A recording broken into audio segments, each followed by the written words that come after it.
Olá pessoas, eu sou o Léo. E eu sou o Miguel. E esse é o canal Piuí. Vocês sentiram falta, mas estamos de volta aqui com a saga Marvel, onde vamos falar hoje sobre um filme que parou os cinemas. Todo mundo se juntou em clima de Copa do Mundo para ver as supostas participações especiais de alguns personagens. Ele voltou! Participações que, para surpresa de 0 pessoas, realmente estavam lá e levaram milhares, milhões de pessoas à loucura em todo o mundo.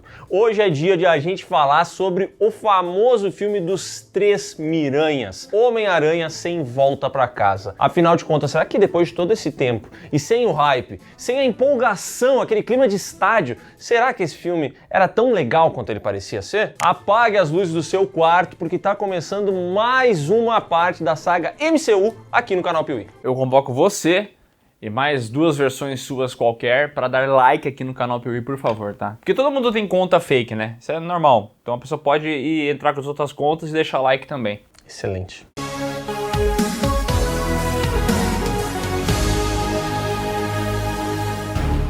Peter Parker é um gênio, mas até ele tem problemas financeiros. E por isso ele precisa aceitar qualquer bico que tiver no Clarim Diário. E isso acontece na vida real também. Às vezes você é inteligente, mas não consegue um emprego ou qualquer oportunidade de mostrar o que você sabe. Mas saiba que a Alura está aqui para te ajudar, oferecendo mais de 1.500 cursos focados justamente na sua colocação no mercado de trabalho. E a Alura é mais conhecida pelos seus cursos na área de TI, mas fique sabendo que tem várias outras áreas lá dentro. E você pode aproveitar tudo isso com apenas uma matrícula. Se você está buscando emprego, ou quer crescer na sua área, ou até quer se reposicionar no mercado, acredite, a Alura pode te ajudar. Com uma pequena matrícula, vem grandes cursos, como diria o tio Ben. E acessando o QR Code que está em algum lugar aqui na tela ou no link na descrição, você ganha 15% de desconto nessa matrícula. E se você, assim como vários outros, não tem um padrinho filantropo milionário como Tony Stark, conheça a Alura e mude seu futuro. Vai aproveitar? Vai! Vai aproveitar? Vai! Vai aproveitar? Vai! Vai aproveitar? Vai!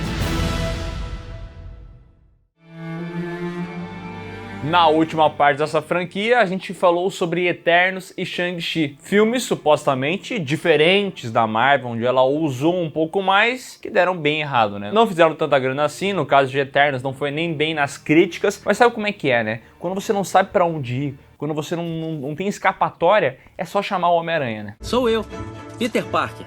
Seu amigo de sempre, você sabe. A essa altura, o Peter Parker do Tom Holland já estava muito bem consolidado nesse universo, já podia ser visto como um personagem que deu certo, que tinha um grande futuro no MCU, mas, ao mesmo tempo, sempre existia essa discussão na internet e entre os fãs de heróis. Qual foi o melhor Homem-Aranha? Qual foi o melhor Peter Parker? E aí vinha esse papo do Andrew Garfield, vinha Tobey Maguire, tinha Tom Holland, e as pessoas alimentavam a ideia de que um dia voltariam a ver os outros aranhas em tela. Afinal de contas, a Marvel permitia isso, já que ela começou a explorar essa ideia do multiverso. Realidade multidimensional? Tudo real? Eu sabia.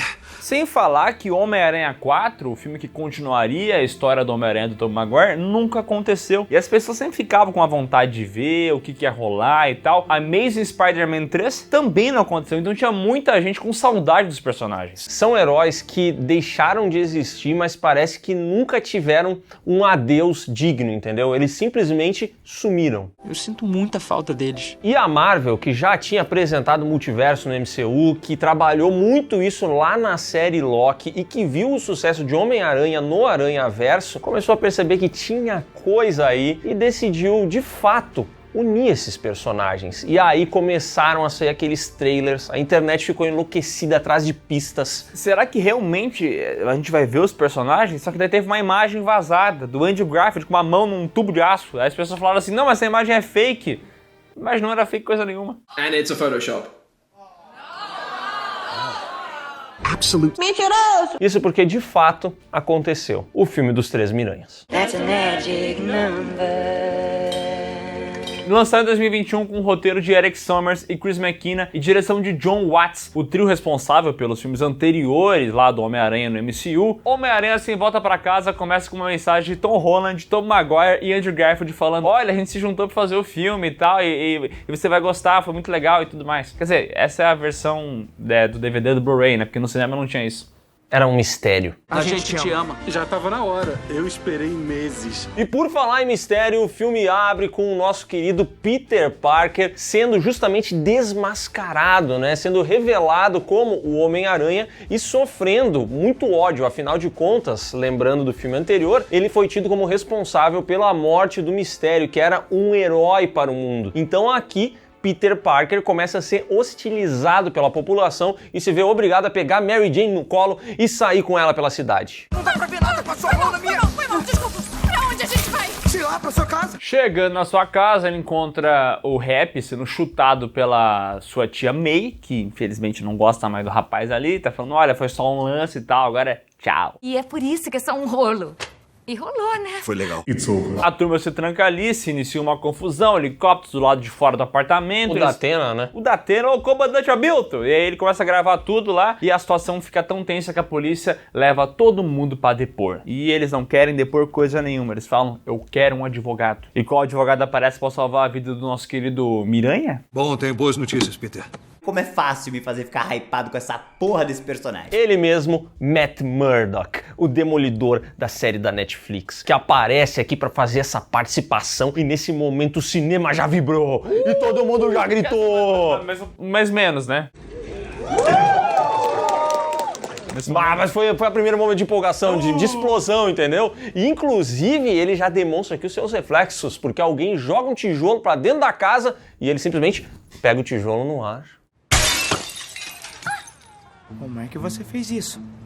Sou um ótimo advogado. E essa é só uma participação sem propósito até então no filme, né? E vai ser sem propósito mesmo, né? Não vai aparecer de novo, na verdade é só pra gente ver o personagem, fazer associação, uma participação especial que não vai dar em nada, né? Mas é legal, vai. Sou fã, eu quero service.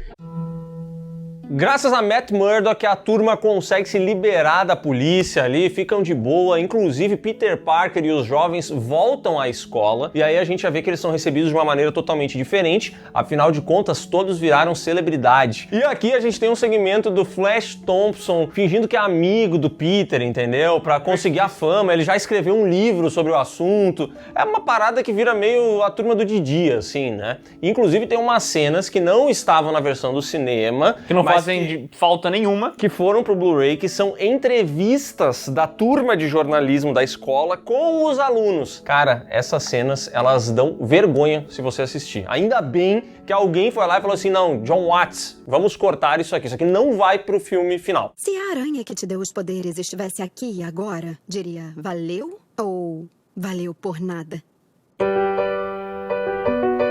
Falar um negócio pra você, tá? A versão do DVD, a versão estendida, ela piora o filme, tá? Esse negócio de querer estender, porque não, essa é a versão definitiva, a versão completa, nem sempre funciona. Quer dizer, quase nunca funciona. Eu não sei o que você tá falando, não. Fato é que entre tantas entrevistas, Peter, MJ e Ned estão ansiosos porque eles estão esperando os resultados aí de várias universidades para onde eles querem ir. E aí, de repente, começam a vir todas as negativas, porque eles são o Homem-Aranha e os amigos do Homem-Aranha. Não.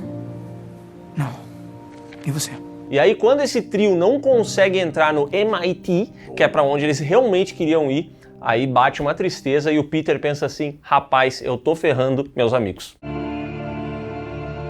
Eu vou mudar esta merda agora mesmo. Pois vai, seu corno, muda tudo. Aí ele pensa: o que eu vou fazer, né? Vou tentar conversar com o pessoal da MIT, vou tentar limpar minha barra publicamente, vou fazer um vídeo me explicando. Boa! A gente... Quem conhece a gente sabe que a gente gosta do que a gente faz, né? A gente sempre tenta fazer da melhor maneira possível. Ele podia fazer Quem me conhece sabe. Quem me conhece sabe, camiseta branca e tal, se desculpar. Não é o que ele faz. Ele vai falar com o Doutor Estranho e chegando lá ele fala: olha, você tem aí a joia do tempo, né? O olho do Ajinomoto. Você consegue voltar o tempo pra apagar esse fato, né, que o mistério entregou minha identidade. Aí o cara comenta, olha, não tem como voltar no tempo, porque eu não tenho mais a joia do tempo, todo aquele rolê de Thanos e tudo mais, as joias se foram, então eu vou ficar te devendo aí. Sem tempo, irmão. Entretanto, o Doutor Estranho, que é um dos personagens mais sábios desse universo, um dos mais responsáveis, ele pensa ele assim, é um dos Illuminatis, né? Ele pensa assim, quer saber, eu vou ajudar esse jovem aprendiz da minha firma. Peter, eu tenho aqui um feitiço um pouco diferente que pode fazer com que as pessoas se esqueçam que você é o Homem-Aranha. É só um feitiço padrão de esquecimento. Não vai voltar no tempo, mas as pessoas vão esquecer que você é o Homem-Aranha. E esse que já foi o Mago Supremo, né? Não é mais porque durante o blip ele desapareceu, então o Wong acabou ocupando ali esse espaço. Mas ele já foi o Mago Supremo, inteligentíssimo, então começa a fazer a grande maracutaia de fazer todo mundo esquecer que o Peter Parker é o Homem-Aranha. Só que no meio do feitiço, o garoto burro não cala a boca dele, começa a falar, não, mas tem que deixar o Ned saber que eu sou o Homem-Aranha, tem que deixar a MJ, minha tia, o rap, ele começa a falar várias coisas. Porteiro do prédio que recebe todas as entregas pra ele. Ele não poderia falar depois, né? Pra você parar de falar. Tu tá f***ing feitiço. Bom, ele vai lá e faz uma confusão desgraçada e acaba ferrando o feitiço. E aí o Doutor Estranho fala, olha, eu quase que abri um lapso temporal aqui que ia quebrar tudo, tá? Você não pode fazer isso, meu irmão, pelo amor de Deus. Você mudou o meu feitiço, não faz isso, eu avisei. Felizmente, o Doutor Estranho conseguiu controlar a situação, entendeu? Até que a gente descobre que, na verdade, ele não decidiu. Decidiram o quê? Como assim? Isso porque, ao mexer com o espaço-tempo e com as probabilidades, ele criou rachaduras temporais. E por essas rachaduras temporais, seres de outros universos paralelos acabaram acessando, entendeu? Então agora temos criaturas do multiverso. O senhor não cancelou o feitiço? Não, eu contive, mas parece que alguns deles conseguiram escapulir. Depois de toda essa confusão, Peter Parker conversa com o Doutor Estranho e diz assim, quer saber? Eu acho que eu vou tentar falar com a reitora da universidade. E nesse momento, o mago percebe que a primeira coisa que o Peter fez foi trazer essa ideia pra ele, ele fez todo esse feitiço e o garoto não tinha nem falado com o pessoal da universidade ainda. Quando você fala desse jeito, eu... Peter então se direciona até a reitora do MIT, que está no meio da estrada, um engarrafamento sinistro, chega lá para conversar com a mulher e nesse momento a gente vê o primeiro invasor do multiverso chegando ali, que é justamente o Doutor Octopus, aquele mesmo do Homem-Aranha 2. Olá, Peter. Olá, Peter. Oi? Quando teve o trailer, ele apareceu, as pessoas simplesmente ficaram malucas. Meu Deus do céu. Quando apareceu o Dr. Octopus, os nerds no cinema. E quando ele aparece de novo no filme, isso acontece. Até porque já começa uma brigação, porque ele quer matar Peter Parker. Então eles começam a lutar no meio da ponte, o Peter precisa salvar todo mundo, a gente vê de novo os tentáculos do Octopus operando, ele começa a dar uma surra no Peter Parker, porém o que ele não sabia é que esse Peter Parker aqui é praticamente o sobrinho do Homem de Ferro. Então ele tem o controle da nanotecnologia e ele consegue, dessa maneira, hackear os tentáculos do Dr. Octopus e deixar o vilão presinho ali, quietinho. O que tá acontecendo? Só que no meio dessa treta de usar nanorobô para se defender do Dr. Octopus, ele acaba revelando sua identidade. E aí o Dr. Octopus percebe, peraí, esse não é o Peter do meu universo. Você tá diferente. Você não é Peter Parker. Ah, agora que eu não tô entendendo mais nada. Rola um bafafá, mas o que importa é que o Peter conseguiu salvar a vida da reitora do MIT. Ela aparece lá e fala, obrigado, garoto, eu vou conversar com o meu pessoal aqui, quando ver eu consigo limpar tua barra. E ele percebe que sim, às vezes no diálogo tu consegue resolver as coisas. Mas antes que ele possa sair daquela ponte, aparece um outro cidadão ali, o Duende Verde. Osborn. Isso mesmo, Duende Verde de Willem Dafoe, dando aquela risada muito característica. O Didi! Essa mesmo. Mas o Peter é salvo por um portal do Doutor Estranho.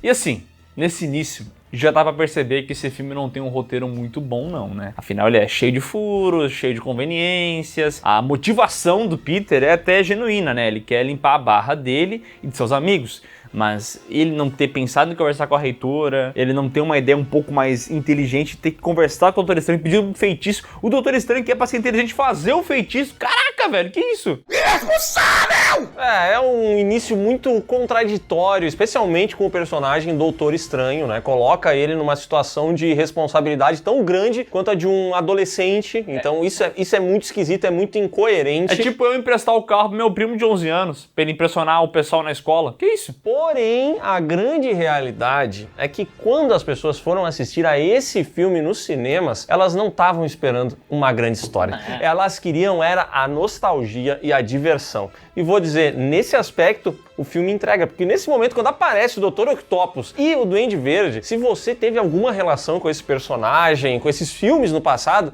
é impossível você não ficar, pelo menos, feliz em ver essa galera na tela, tá? Essa parte da minha vida chama-se felicidade.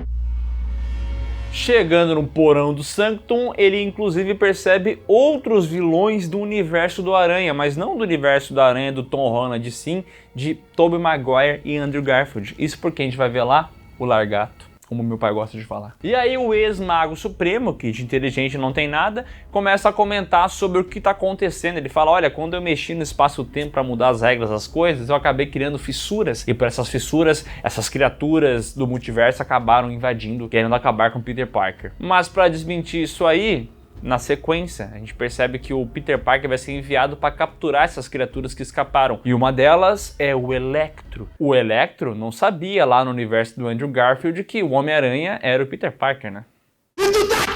Bom, e agora a missão do nosso querido Homem-Aranha é ir atrás dessas criaturas que escaparam do espaço-tempo e botar elas de volta nessa prisão do porão do Sanctum para eventualmente o Doutor Estranho fazer uma maracutaia de mandar eles de volta. Um tiro manda eles pra cá, vai logo, de nada, vai trabalhar. Obviamente ele não vai sozinho nessa missão, ele tem ali um time qualificado que é composto pela MJ e pelo Ned. Eu não acredito que tô no Sanctum Sanctorum. Eu também não. E o primeiro que eles encontram é o Electro, que tá tocando terror lá, então o Homem-Aranha é obrigado a utilizar um uniforme que ele meio que engembrou ali, ele teve que virar do avesso, porque na versão estendida a gente percebe que caiu tinta verde nele, e ele precisa usar esse uniforme preto aqui pra vender boneco. Do avesso, será? Achei um. Eu tenho que ir, eu te ligo depois. E quem tá no meio desse rolê também? O Homem-Areia, lá de Homem-Aranha 3, lembra? Ele tá aqui tocando os aralhos, sei lá por quê, né? Porque no final do Homem-Aranha 3, supostamente ele teve uma redenção, mas aí aqui ele aparece. Ele até ajuda o pessoal a capturar o Electro, mas também é capturado e no fim toda essa turma vai parar no porão do Sanctum. Que lugar é esse? É complicado. A masmorra de um bruxo.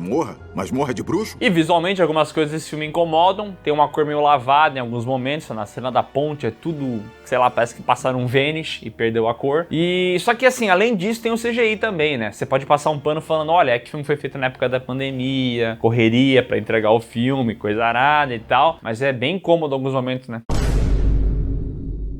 Especialmente aqueles que envolvem o Homem-Areia e o Lagarto. Isso porque esses atores nunca estiveram no set, a participação deles foi feita inteiramente via dublagem e com CGI, então eles nunca participaram dessas gravações, e isso fica nítido toda vez que os personagens aparecem em cena. Eles são esquisitos, eles não têm a mesma qualidade de finalização do que todo o restante da obra, e por conta disso também eles tiveram sua participação reduzida nesse filme. Então a gente vai ver outros vilões ganharem mais espaço, enquanto esses, especialmente o Lagarto, que já era um personagem terrível lá no original, ele é completamente escanteado aqui. Ele aparece para dar o ar da graça, mas ele pouco vai fazer ao longo de todo o filme. E tem um lance muito curioso que esse filme aqui, inclusive, reaproveita as cenas dos filmes anteriores. Tem um momento aqui do Homem-Areia, por exemplo, que é a mesma cena que a gente tem lá, o mesmo take de Homem-Aranha 3, só que tá invertido. E aí eles puseram isso aqui no filme. E o mesmo acontece com o Largato, tá? Que safadeza é essa aí? Dizem que os atores não participaram do filme por conta da pandemia, mas existem rumores que falam que, na verdade, eles não vieram porque não chegaram a um acordo financeiro com a Marvel. Eles queriam receber mais e a Marvel não aceitou pagar o que eles estavam exigindo, então eles adotaram essa outra maneira de fazer os personagens aparecerem no filme. Por que os ricos não precisam pagar sua parte? Enquanto o Peter leva o Electro preso, aparece o Duende Verde, mas ele não tá vilão. Quer dizer, ele não sabe se é vilão ou não, ele tá confuso, ele não se entende, até porque a gente sabe, ele tem essa dupla personalidade dele, e como ele não se entende, ele vai encontrar uma psiquiatra. Não, ele vai encontrar a tia May, que fala, olha, eu não sei o que tá acontecendo aqui, me ajuda. Preciso da sua ajuda. É que a tia May é uma gata, né? Então todos eles acabam recorrendo à tia May em vez de buscar profissionais qualificados. E a tia May, ao conhecer Norman Osborn, ela percebe que ele é um cara muito bom, só que ele tem um probleminha. E aí ela fala pro Peter assim, Peter, você precisa ajudar essa galera, entendeu? Porque eles não podem simplesmente desaparecer aqui e morrer. Eles têm salvação. É o que a gente faz. Ajuda as pessoas. É melhor assim. O plano até poderia fazer sentido, né? Já que o Peter tem esse bom coração de querer ajudar as pessoas e tudo mais, o Doutor Estranho escuta isso aí, mas nesse filme ele também é um imbecil, né? Então ele fala assim, não, eu vou usar a caixa aqui, mandar todo mundo embora, que é muito perigoso deixar esses personagens aqui. Não, mas eu quero que eles vivam. No mundo. É que agora ele tá sendo responsável, né? No início ele não foi, então nesse momento ele fala, não, vou mandar todo mundo de volta, mostrando que ele já viveu a curva do personagem, olha só. Mas o Peter não, então ao invés de conversar, ele simplesmente rouba a caixa do Doutor Estranho e aí começa uma perseguição, onde o Doutor Estranho vai colocar ele no mundo invertido, que aqui é o mundo do espelho, eu não lembro como é que é o nome, mas é um mundo espelhado. Eu acho que esse é o nome. Que lugar é esse? A dimensão espelhada. Olha só. E eles começam a brigar lá dentro, tentando escapar com a caixa, não sei o que lá. E por meio de aritmética e geometria, ele consegue dar uma escapada do Doutor Estranho, deixa ele preso lá e vaza de volta com a caixa. O que aconteceu? Acabei de lutar com o Doutor Estranho e ganhei. E aí a gente fala, né? Meu, pra que eu vou aprender Bhaskara na escola? Geometria e tal, aritmética. Eu nunca vou usar isso na vida, né? Mostrando que talvez esse pensamento esteja errado, porque vai saber, né? E um detalhe importante, o Peter não só rouba a caixa, como ele leva junto com ele o Anel do Mago. Ele roubou o Anel do Mago? Uhum. Que isso, David Jones? E vai dar pro Ned. E vai dar o Anel do David Jones pro Ned? O senhor do sexo? Cara, eu gosto do tamanho do pau dele.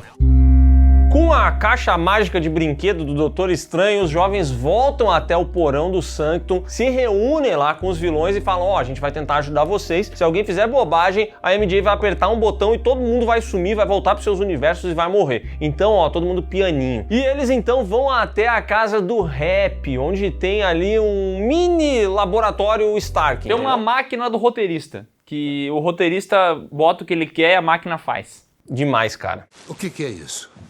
Um fabricador. Constrói praticamente tudo. Conveniente, né? Aliás, a primeira coisa que essa impressora 3D do futuro faz é imprimir um novo chip que é colocado aqui na nuca do Dr. Octopus, né? Chip, Pedro! O chip aqui, Pedro!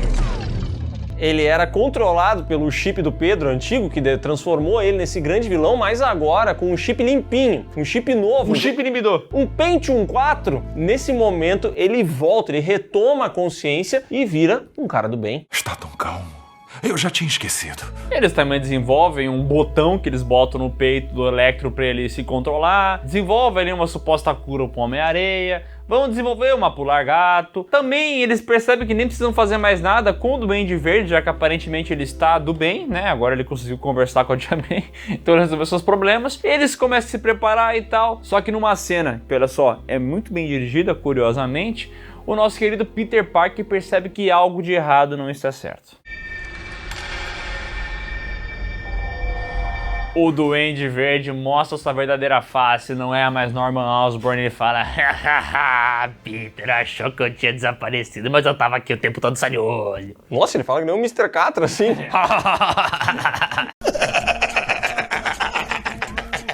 E ele mostra que é vilão, sai dando porrada em todo mundo, sentando a mão, o Electro solta aquele botão que tava no peito, ele fala, eu não vou ficar esperando nada aqui, vai querer me ferrar. O Homem-Areia, sem saber o que fazer também, pega e vai embora. Cara, o Homem-Areia, ele é um pateta, mas ele tem bons momentos, tá? Aqui tem uma piada, que é quando ele senta no sofá da casa e ele suja tudo de areia. Desculpa, eu rio disso aqui, tá?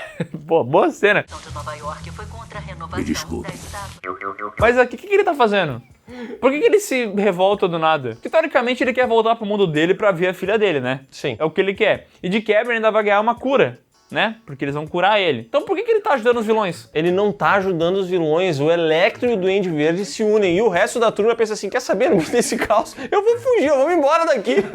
Tchau, obrigado! Na verdade, o Norman Osborn começa a fazer a cabeça da turma, entendeu? Diz assim, essa galera não é o que vocês estão pensando. Vocês são vilões, vocês não precisam ficar se encaixando nesses espacinhos, entendeu? É o que dizem, né? Mente vazia, oficina do Duende, né? Deuses não escolhem, Deus vocês tomam. É muito difícil de você rebater uma aspa dessa. E aí começa uma briga, o Homem-Aranha dá porrada na cara do Duende Verde, ele leva vários socos e ele começa a rir. E essa cena é muito boa. Cinema. Essa cena é maravilhosa, ele rindo, apanhando, mostrando toda a sua loucura. O Duende Verde começa a caçar Peter Parker por esse prédio onde eles estão, que é a casa do rap. Tem cenas dele quebrando também, descendo andares que são muito boas. Mostrando que o chão é feito de Lego, né? Mostrando que o drywall, que é muito utilizado nos Estados Unidos, não é tão seguro assim, né? O drywall no chão? É loucura. Cimento Poti é bom demais! Fato é, cara, que uma tragédia acontece, porque no meio da confusão o Duende Verde uma hora joga uma bombinha dele, aquelas abóbora explosiva, e isso acaba rolando uma confusão, vem ali o planador dele, bate na Tia May, uma coisa explode, ele escapa. A gente pensa, bom, a Tia May apenas se feriu. Mas não é o que acontece. Foi só um arranhão. O Duende foge dali, a Tia May levanta, aparentemente ela tá bem, só que logo é revelado que ela sofreu um ferimento mortal aqui na região da costela e ela começa a fraquejar e de repente ela se deita no chão já sem forças e o Peter chorando começa a falar, puxa, tu vê, isso aqui não era minha responsabilidade, eu não deveria ter feito isso, ter tentado salvar esses vilões. E aí ela fala assim, não Peter, isso aqui era sua responsabilidade, pois com grandes poderes vem grandes responsabilidades. E com grandes poderes também vem grandes responsabilidades. Ah, ele disse! Pela primeira vez, esse Peter Parker ouviu essa frase pouco antes da sua Tia May falecer. O que você tá fazendo, May? Por favor, acorde e fala comigo, por favor, May. E finalmente, depois de 3 filmes, o diretor John Watts consegue entregar nessa trilogia do Homem-Aranha uma cena que tem algum peso dramático. A gente tinha falado isso nos filmes anteriores, que o Aranha desse universo é só piadinha e as relações meio que não funcionam, mas aqui ele faz esse momento em que, de fato, o filme não está preocupado em fazer um monte de piada, mas sim criar conexão entre os personagens. E funciona. Finalmente. Enquanto o Peter tá devastado, olhando um telão que fala o Peter é um arrombado, deixou a tia dele morrer, a gente vê o Ned e a MJ tentando chegar até o Peter porque eles não sabem onde ele está. Só que o Ned tem lá o anelzinho do Doutor Estranho, né? Tá com o anel do cara, do mago. E aí ele começa a fazer uma girada aqui, uma conveniência de roteiro, que ele consegue abrir um portal. É curioso, né? Porque eles estão conversando, aí ele diz assim, pega pra mim um açúcar lá em cima. E aí no momento que ele faz isso, já meio que se abre um portal, entendeu? Queria poder falar com ele. O CEO do sexo. Bom, fato é que por esse portal o Homem-Aranha aparece. E a gente vê, mas esse Homem-Aranha tá um pouco diferente, o uniforme dele tá um pouco estranho. Quando esse Homem-Aranha pula pelo portal, a gente percebe que é o Homem-Aranha do Andrew Garfield. E aí o cinema, meu Deus do céu, que loucura! Calma. Aí a nerdaiada ficou doida. Apareceu o Peter do Homem-Aranha 2! Foi gigante! Só que, algum tempo depois, o Ned pensa assim, puta, mas aí me veio o Peter Parker errado aqui, eu preciso achar o meu Peter Parker. Então ele vai e mais uma vez fala, eu quero o açúcar que tá lá em cima! E nesse momento abre-se um novo portal e surge ali o Peter Parker. Mas obviamente não era o Tom Holland, e sim o Tobey Maguire.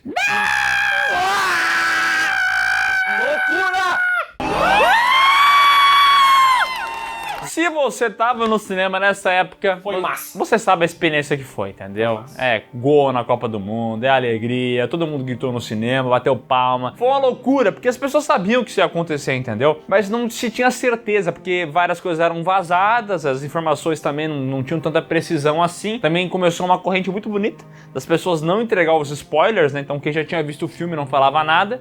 Então, pra quem foi no cinema, realmente foi um choque, né? Foi tão bonito. Foi um acerto muito grande não ter divulgado imagens desses personagens nos trailers. Tinha, a essa altura do campeonato, vários vazamentos. Tinha gente também teorizando que em tal cena tinha muito espaço livre nas laterais, que era justamente os personagens que foram removidos digitalmente. No trailer brasileiro, tem um momento que o Largato toma um chute na cabeça e faz assim, ó. E aí, ele tomou um chute de quem? Não tinha nada, não tinha um Homem-Aranha, ele tava invisível. Então as pessoas falam, caraca, eles esqueceram de apagar esse chute, caraca. Coincidência? Acho que não! Eles criaram um hype absurdo e quando surgem Andrew Garfield e Tobey Maguire é um momento tão grande, tão explosivo quanto os que a gente viu em Vingadores Ultimato, da galera chegando. Foi o mesmo nível de emoção que quem tava no cinema acabou sentindo, e se você tava no cinema, cara, essa daqui foi uma experiência muito legal de se viver numa sala de cinema.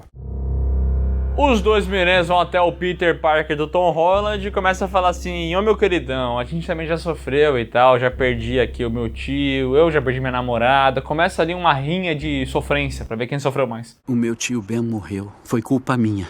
Eu perdi a Gwen, ela era minha MJ. Meu cachimbo de crack quebrou. E aí eles meio que se completam, mostrando que todos vivem experiências muito similares em seus universos, né? O Tom Holland fala assim, porque a minha tia falou que com grandes poderes vem grandes responsabilidades, o outro já completa ele, entendeu? Mas o Homem-Aranha do Andrew Garfield não pode, né? Porque o tio dele falou outra frase, um pouquinho diferente. É um idiota, né? Que se você puder fazer coisas boas pra outras pessoas, tem a obrigação moral de fazer essas coisas. Essa é a questão aqui.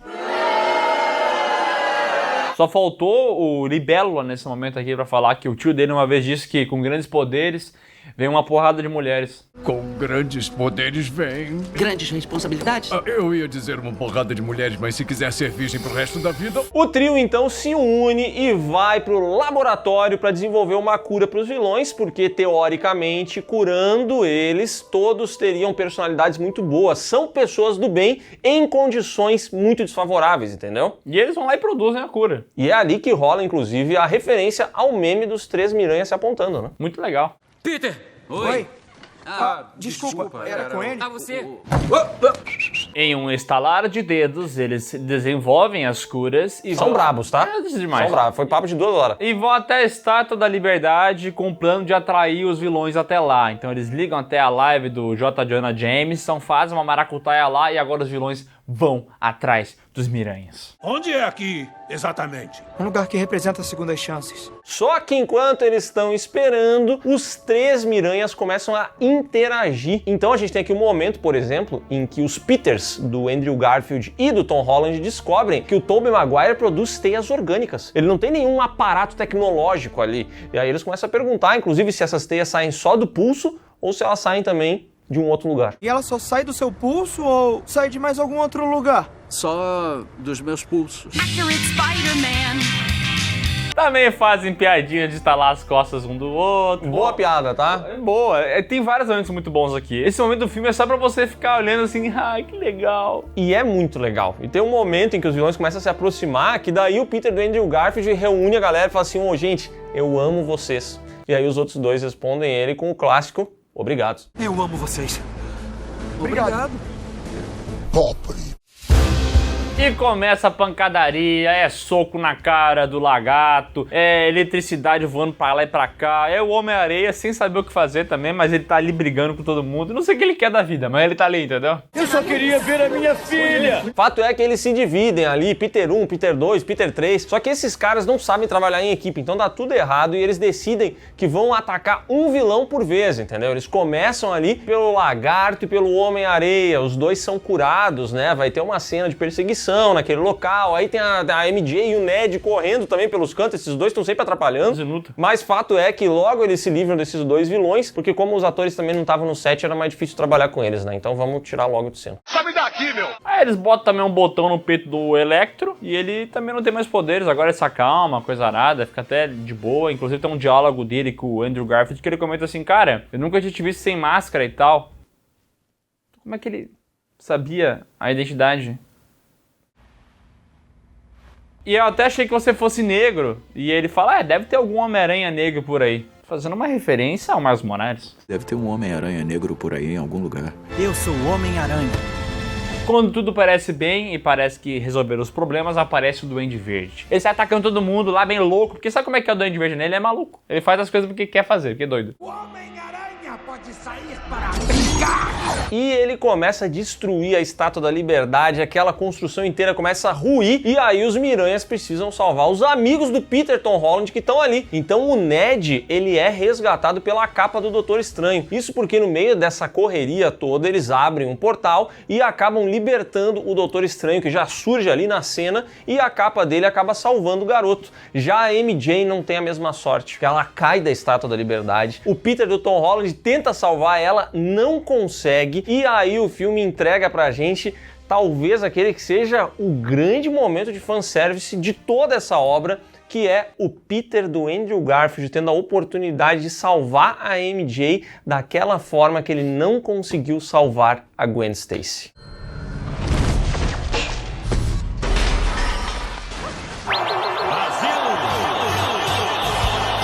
Cara, esse momento do filme é muito bom, você vibrou porque você viu a cena original, é um fanservice muito legal. E ó, o Andrew Garfield também, ele é um ator né? Ele é muito bom. Ele entrega muito, assim, tem cenas onde tá o Andrew Garfield, Tom Holland e Tobey Maguire. Eu acho que os três atores são bons, só que o Andrew Garfield tá num patamar acima, né? E é claramente superior. Obrigado você, meu compadre. Ele é muito bom ator, ele entrega na hora que tem que ser cômico, ele entrega no drama aqui, porque depois que ele salva a MJ, a reação dele também é muito emocionante, porque a gente vê ele revivendo esse momento, só que dessa vez com um final feliz, e isso tudo é muito nostálgico. Eu acho que esse filme aqui, ele é muito nostálgico e ele meio que abraça a nossa criança ou a nossa adolescência, enfim, que acompanhou esse Homem-Aranha nos cinemas, acompanhou todos esses personagens e aqui eles meio que recebem um fechamento, né? Esse momento em que o Andrew Garfield salva a MJ, meio que é o adeus que esse personagem tinha que receber. E por mais que o roteiro do filme não seja grandes coisas e tenha vários momentos toscos aqui,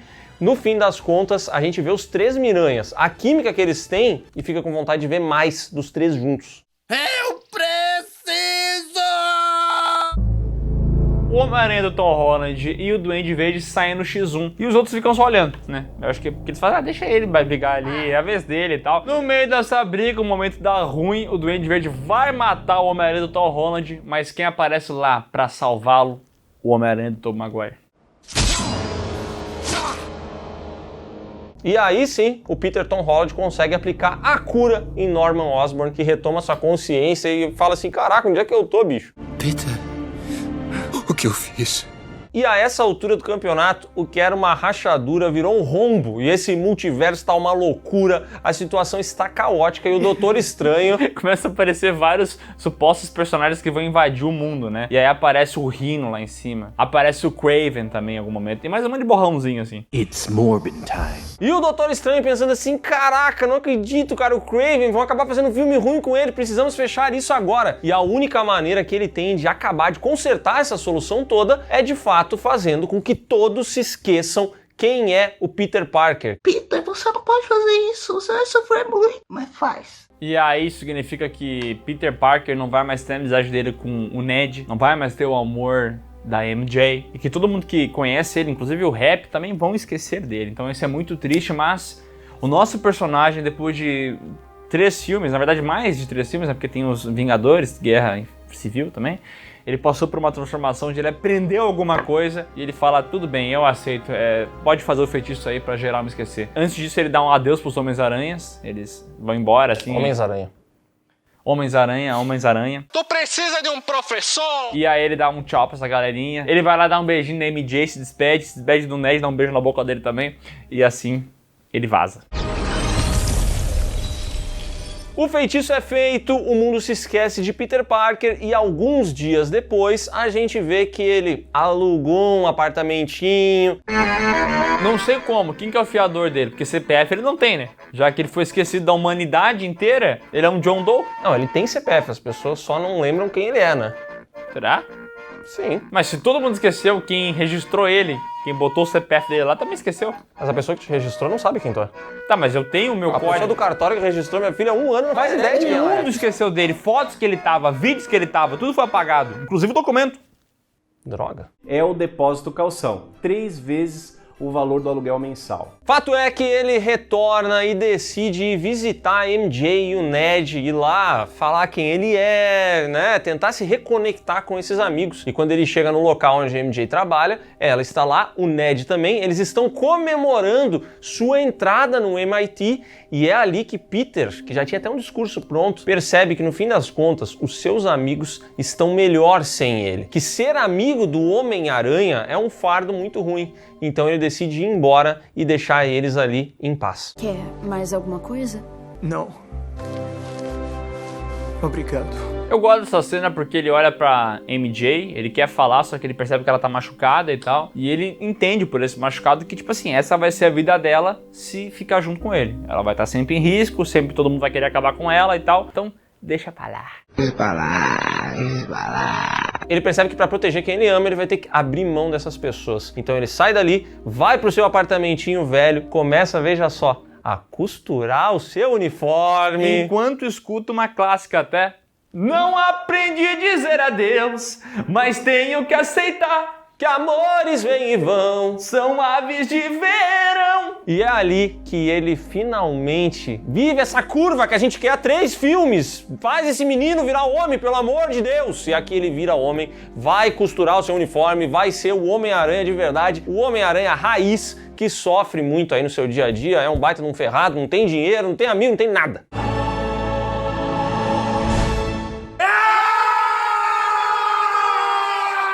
E numa cena pós-créditos a gente vê que o Venom foi arrastado para esse universo também. Por quê? Ele sabia quem era o Homem-Aranha? Eu devia ir pra Nova York falar com esse tal de Homem-Aranha. Mas ele tá aqui, falando um monte de coisa, perguntando sobre como é que é o Thanos, o que o Thanos fez, nossa, que bizarro, esse alienígena e tal. E quando ele vai falar mais alguma coisa, ele é puxado de volta pro universo dele. Porque é óbvio que a Marvel não quer essa bosta no universo dela. A gente acabou de chegar! Não, Ed! Agora eu estou aliviado. Homem-Aranha Sem Volta Pra Casa custou 200 milhões e faturou incríveis 1,9 bilhão. Foi um sucesso gigantesco, sabe? Todo mundo na época queria ir no cinema, e foi bem na época que tava tendo aquela reabertura dos cinemas e tal, e mesmo assim o filme foi um sucesso estratosférico. O filme recebeu avaliações positivas, mas a gente sabe que ele tem alguns probleminhas, especialmente na sua escrita. É um filme rodeado de conveniências, todos os caminhos levam ao que os roteiristas queriam que acontecesse no final, né? Ele é um filme que sabe onde ele quer chegar, ele quer ter 3 aranhas, ele quer ter muita nostalgia. Como isso vai acontecer, não importa muito. Então ele tem esse problema, mas no fim das contas, pra mim, o que fica é que, de fato, esse aqui é um filme que entrega um ótimo fanservice. É isso que a galera quer, ele pegou todos os pontos, ele fez o bingo do fanservice, vamos ver tudo que todo mundo quer ver, e ele fez bons momentos com isso. A química dos 3 Miranhas é muito boa, e pra mim é muito gostoso rever Tobey Maguire e Andrew Garfield em cena. É lindo, muito bonito.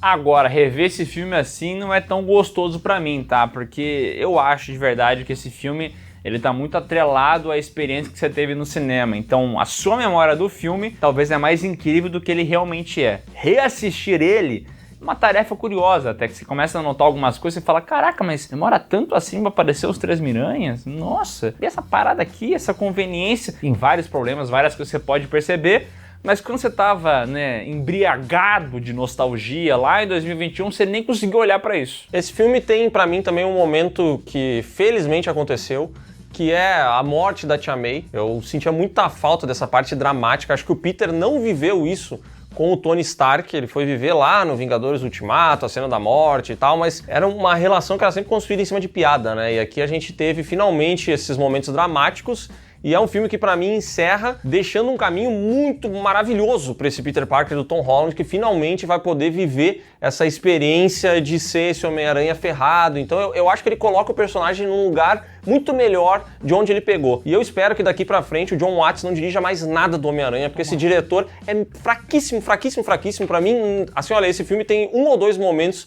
que eu acho que ele consegue entregar coisas que são aquela batalha lá com o Duende Verde, é um ou outro momentinho. Pra mim, os méritos são todos de quem produziu e quem escreveu algumas cenas. Eu acho ele fraquíssimo. Tomara que ele não dirija mais nada do Homem-Aranha, que esse personagem se torne uma das grandes estrelas do MCU. Tomara, eu rezo todos os dias para que coloquem um bom diretor nesse projeto, um bom roteirista, coloquem um Edgar Wright da vida, coloquem alguém competente mesmo, alguém que consiga entregar algo interessante. Pô, a gente já teve Sam Raimi dirigindo Homem-Aranha. Pelo amor de Deus, pega alguém bom pra fazer essa parada. É só isso que a gente quer, não vai botar um David Yates da Marvel, tá ligado? Não, pelo amor de Deus, não! Já pensou se no futuro eles trazem o Sam Raimi pra dirigir um filme do Homem-Aranha? Seria muito da hora, cara. Ia ser mais um filme de nostalgia pra mim. Por favor, por favor, por favor, vocês precisam ver. Então é isso, pessoal. Se você gostou desse vídeo, dá um like aqui embaixo, se inscreve no canal, marca o sininho e comenta qual a sua opinião sobre esse filme. Ele envelheceu bem pra você ou não tão bem assim. Comenta como foi a sua experiência no cinema, se você também estava praticamente num estádio de futebol. E não se esquece de conferir aqui na descrição os links que vão levar você para as nossas redes sociais, para as lives do Miguel e para o PeeWeeCast, o podcast do canal Piuí, que está no YouTube.